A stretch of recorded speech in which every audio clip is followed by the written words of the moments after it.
Welcome to another CEO Wisdom Pod with Tim Wekezer. He is CEO at Waitrr. We're going to talk about fintech, cashless, QR ordering, future of dining, and so forth today. This podcast is brought to you by podpire.com. That's our podcasting agency. If you want to start, scale, be invited to podcasts, or even find sponsors, you can go to podpire.com for that. Tim, welcome to the pod. Tell me a bit more about yourself and about Waitrr. Thanks for having me. I'm Tim. I started Waitrr in 2015. My background is in F&B, so food and beverage management. My family owns and operates restaurants, so that's how I grew up in the industry. So after decades being surrounded by opening and managing restaurants, I was looking to create a solution that helps restaurant operators. Tell us about that career, how you grew up around restaurants and how did you got involved in family business and what you learned from that. Yeah, so it started around when I was 8 years old, so it wasn't really a voluntary option. It wasn't a voluntary decision. It was basically like, yeah, you're around. So I like naturally, when I was 8, started helping out things like preparing the tables, and then eventually also helping serving the tables. And so all the roles sort of grew on me over the years. And so it was a natural interest to just learn what I see on a daily basis. Because at that time, my parents had a few restaurants, and so I really grew up watching them see the struggles that they had operating the restaurants as well. And so over the years, I got more and more involved in the operational side of things, to the point that when I finished high school, I went on to study hotel management or hospitality management at one of the best schools in the world for it. And only once I graduated and I opened the first restaurant as a manager that wasn't part of my family's business, that's when I realized, okay, maybe I want to try something else just to see what other things I can do. Why the restaurant business is so hard? What challenges do you often face in the business? I think in general, a lot of people start a restaurant business that don't have specific training in that sense. And my parents included in that, right? So my dad was an electrical engineer, my mom was a piano teacher. And so they had no background other than liking or loving to go to restaurants themselves. But it's an industry where a lot of people think, oh, I love hosting people. Like I know a few good recipes. How hard can it be? And so they sort of fall into that. And once you have that restaurant, then obviously you want to make it work. But it's a very tough industry because it's very hard to. It's just like any other business. But just because you come unprepared to the industry, I think that's an extra challenge for a lot of people. And what about the margins? What about the competition in that business? Very tough, very tough. Margins are notoriously very thin. But on the other hand, and this is what always attracted me to the business, there are a lot of companies in the world that are in F&B that make a lot of profit, right? So if you look at the system operated restaurants, the chain restaurants and the franchises, they exist because you can make a good business out of it. It's just the first hurdle is how do you get from just having your first restaurant to have something which has a system in it, and then you can generate profits. But in the beginning, most people they fail at just opening the first restaurant, try to make it work, and every month they keep losing money until they can't support it anymore, and then they shut down. And then usually that's a point where when a closing restaurant is up for sale, that's when another newcomer comes in and thinks, oh, here's an opportunity. They come in and they repeat the same mistake. And so it's very tough to make it a system out of this industry. Yeah, and fetching the ingredients, the consistency of the food, and always hitting perfect notes. That is if you want to go Michelin. If I would be in that business, that's definitely what I would be aiming for. And then getting to bed late, and the stress of, anything eventmental is super stressful. You never know what's gonna pop, what problems are gonna happen if this steak is not gonna be sufficiently well cooked for that client, and it just takes one guy that had a bad day in a Michelin restaurant to stress the whole team, What do you think about Yeah. that? Yeah, definitely agree with that. And the benefit of running a Michelin star restaurant is that you're not just serving food, you're selling the experience, right? Because if you line up all the food ingredients, like basically the cost is not going to be so much, but you go for the extra ingenuity of preparing certain dishes, right? If you don't have that, sort of the regular restaurants, they got pretty hit hard, especially beginning of last year with the Russia-Ukraine conflict.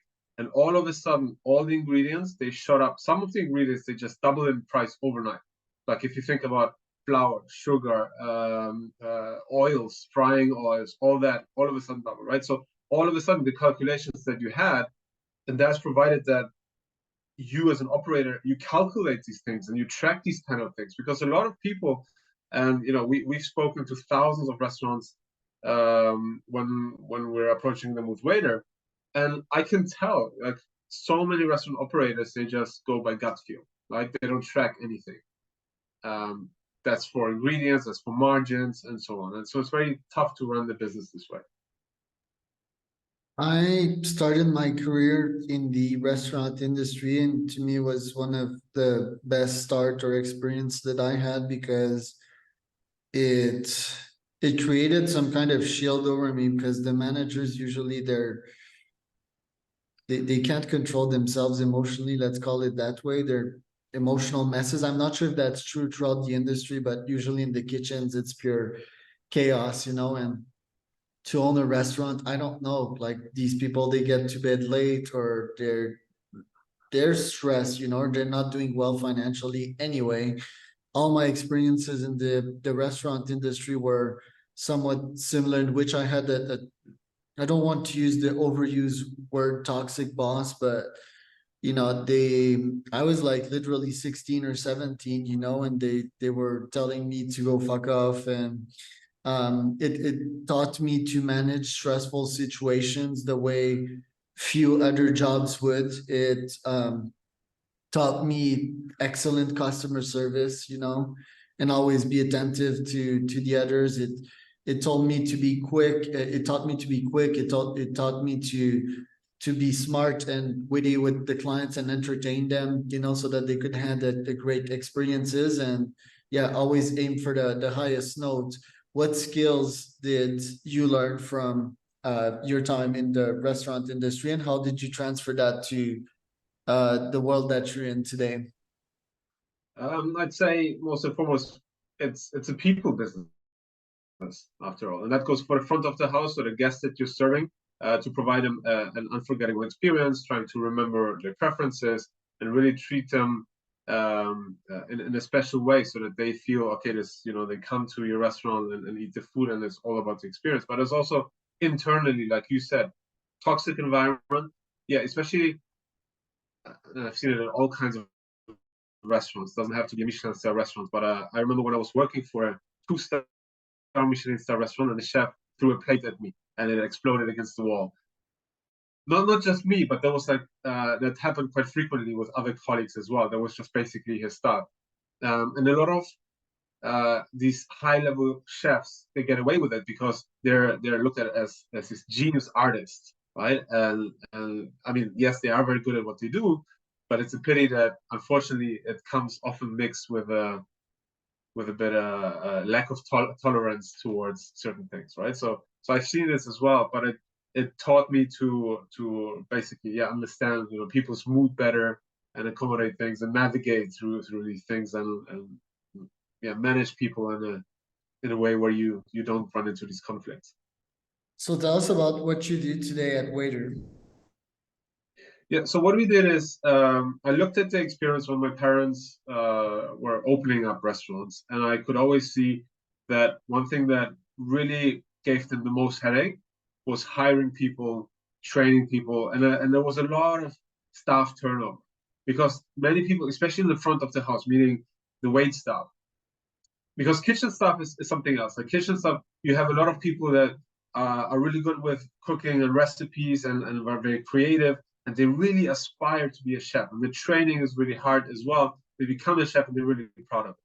But wait stuff, typically, the majority of people that end up being a waiter or waitress, they run into it because they need money and they think, okay, I'll just go into this restaurant and see if they need somebody. And that's how they end up serving. And so what happens is after a week, they say, oh, I found something better, they quit, right? Or they say, oh, I don't really care.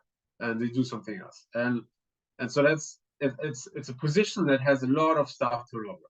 And so I've seen my parents struggle really with training, retaining people so that they stay, because you invest all this time and effort to train them for your restaurant, and then it's very disappointing when you see them leave. And so manpower has always been the #1 challenge. And so when we started Waitrr, we asked hundreds of restaurant owners, like, what is your #1 problem? And it has always been manpower. The second problem has been, how can we get more traffic? But I felt more familiar with the manpower issue. And so I wanted to create something that helps restaurant operators solve this. And at the time, what was pretty popular, it was 2015, 2014 when we had the idea, were ordering kiosks or putting iPads on every table. And so we looked at it and we thought, okay, looking from my parents' perspective again, they would not spend 10, 20,000 on hardware to put up a kiosk or put iPads on every table. And we thought, look, why don't we let the guests do it on their own phones? And so that's how we started. It sounds very simple, but it evolved, and we went through quite a few pivots until we got it right. But essentially, we wanted to provide a solution that restaurant owners don't have to pay a lot of money upfront to get started. Interesting. And who do you target at what price point? So we target SMEs, so that could be the independent restaurant owners, up to 15, 20 locations. So anything that is a huge restaurant chain, let's say we look at the multinationals, then that wouldn't be necessarily a great fit for us, although we could, from a technical point of view, we could work with them, but they typically have their in-house tech teams and they're building their in-house solutions. And so we focus really on the smaller restaurant businesses that are busy. So that is also something that we make it very clear that when we work with the restaurant, we manage expectations in a way where we say, look, we're not the solution that is going to bring a lot of new people into it. You're already full. We can help you manage, for example, your service during the peak times. Let's say lunch and dinner, especially over the weekends. And the price points is in the casual dining space. So our #1 type of restaurant is a brunch place, followed by burger and pizza places. So we're really looking at this sort of middle spot. We exclude fine dining, simply, again, not from a technical point of view it can work, but mostly because people who go to a fine dining restaurant, they have much higher expectations. And then we also exclude the lowest segment, which is food courts or takeaway joints, just because the price point is too low for us to actually get the margins right. Right. And what happened to you folks during COVID? Good question. So because we only make money when the restaurant operates, because we take a small margin on the transaction. So every order that goes through, we take a margin to operate our services. And obviously, if the restaurant is closed, which was the case in many of the markets at that time, our main market was Singapore back then. And the government said, okay, here's the circuit breaker. So that means the restaurants had to close 1 month at a time. And so, yeah, during that time, we had no orders. Literally, our revenue, like our transactions, went to zero, orders went to zero. But during that time, we went back to the restaurants and we said, okay, what can we do to support them during this time? So we quickly put together, literally in 2.5 weeks, we put together a delivery ordering option that was much cheaper. It was around 30% cheaper than the Uber Eats, the Food Pandas, and so on, right? So the mainstream third-party delivery platforms. And so that's something that we offer to our restaurants. Now, we don't do that anymore because outside of COVID, our core solution is the dine-in ordering. But during COVID, that's something that really helped the restaurants to to accept delivery orders and optimize on the margin. So was it a struggle going through COVID, or? Mostly it was managing the uncertainty of thinking, okay, how long will it last? Is it just like, because nobody knew, is it gonna be 1 or 2 months and then it's over? Or is it gonna be, this is the new norm and you can never go back to a restaurant? So it was just managing this, also obviously from a cash flow perspective, just understanding, okay, how, like, what are we preparing for? So what, I mean, COVID is over, obviously. What challenges have raised up this year, and how have you solved these challenges? So actually, going back to COVID quickly, what happened during COVID is when the restaurants reopened, they needed a solution that is optimized for COVID. So that means touchless menus, touchless payments. So as soon as the lockdowns were lifted and people could go back to the restaurants, the demand for what we did really shot up. So that year, 2020, we grew up 600%. So that was fantastic from that point of view. And so that really increased the adoption, the awareness of things that we do. And since then, we kept on growing. For us, what we focused on this year was reaching the break even. So we're now cash flow positive, which after 8 years of building is also an amazing milestone for us. So we're very proud of that. And so from now on, it's basically how can we put it into more restaurants around the world. What about the next? What will be your goals for next year's, your priority? So I still believe that QR ordering for the dining in space will eventually become as mainstream as the third-party deliveries are today. And that was also a process that took a few decades, right? Like even in the late 90s, you could order a pizza on a website. Like you could order pizza online and then have it delivered to your home, right? Obviously, that has then been optimized. Really, if you think about it, in the last 10 years through apps like Uber Eats, Grubhub, DoorDash, and so on, right? And so it really took a long learning curve to get to this point where it's so mainstream, where every restaurant nowadays around the world has, like, they are on 3 or 4 platforms at the same time. And so, and it's so natural that if you operate a restaurant, you almost have to be on one of the delivery platforms. And so I still believe that eventually QR ordering will become known, that any restaurant that you go to will have it as an option.